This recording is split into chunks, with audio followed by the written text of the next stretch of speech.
Lumusot na sa House Committee on Public Information ang Freedom of Information o FOI Bill matapos ang 2 taong pagkakabinbin.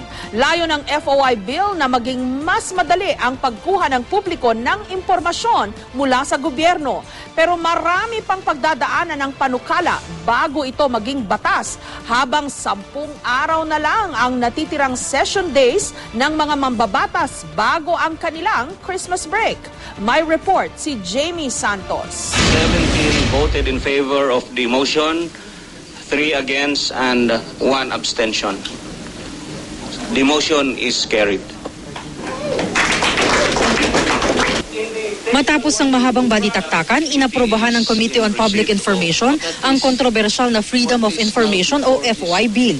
Ang panukalang naglalayong padaliin ang pagkuha ng publiko ng mga dokumento at impormasyon mula sa gobyerno. Sa botong 17 pabor, 3 kontra at 1 abstensyon, lumusot sa komite ang panukalang matapos mabinbin dito ng 2 taon. Pero malayo pa ang daang tatahakin bago tuluyang maging batas ang FOI Bill.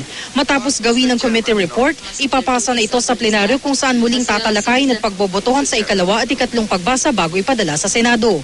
Kailangan magkasundo ang Kamara at Senado sa iisang bersyon ng panukala bago ito mapirmahan ng Pangulo bilang isang batas. Ang kaso, meron na lang 10 session days ang Kongreso bago mag-adjourn para sa kanilang Christmas break. Ang bola ngayon ay nasa majority floor leader and of course in consultation with the Speaker on how we will schedule the plenary debates on the freedom of information. But hindi isinama sa panukalang probisyon ng right of reply na ilang beses na tinanggang ipasok ni Nueva Ecija Representative Rodolfo Antonino at mariing tinutulan ng mga nagsusulo ng FOI Bill. Sa ilalim ng right of reply, kailangan bigyan ng media ang mga nabatikos na politiko o individual na pagkakataong masagot ang mga alegasyon ng kaparehong haba at treatment. If the media were to be required to print both sides of the story via the right to reply, this corruption in media would be reduced to a minimum. Susubukan pa rin daw ni Antonino na maisamang kanyang right of reply provision sa panukala pagdating ng period of amendments kapag pinag-usapan ng panukala sa plenaryo.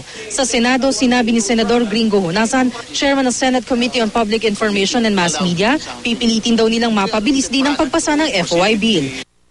Jamie Santos, GMA News.